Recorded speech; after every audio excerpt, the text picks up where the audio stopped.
Pathien hmangaina in thuk ve tu khom min sui so no no ni hai ing ang lo ma mi mangai tu hi in pak pe kati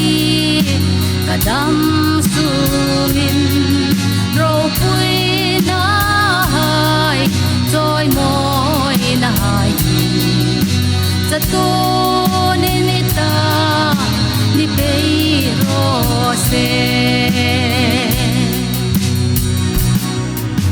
kalal patur na hai ka donin lung vem mi thi asur no thei no kata dinga an pek na hai thu le la hai hin ong seng no ning ing ang lo ma min mangai tu hi in pak pe kati kadam sungin ropuina hai joy moi na hai sa tu nin ita ni pe ro se o lal pa isu kamangai che nang chau hi ka samung na ini noi le vana khom nang chau no chu tu khom ka dit dang em an no ing ang lo ma min mangai tu hi in pak pe kati kadam sungin ropuina hai joy moi na hai sa tu nin ita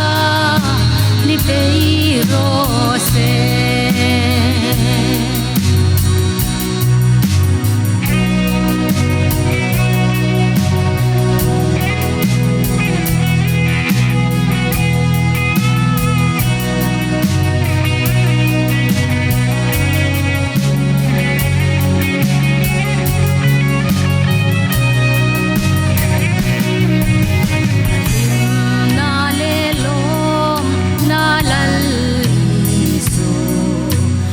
Him chang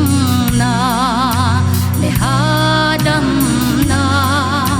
katlarau ta ding nga nun chawlna ka ring nun malsom na nari ni ing ang lo ma min mangai tu hi in pak pe kati kadam sungin ropuina hai joy moi na hai sa tu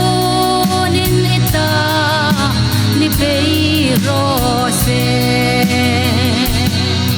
ropuina hai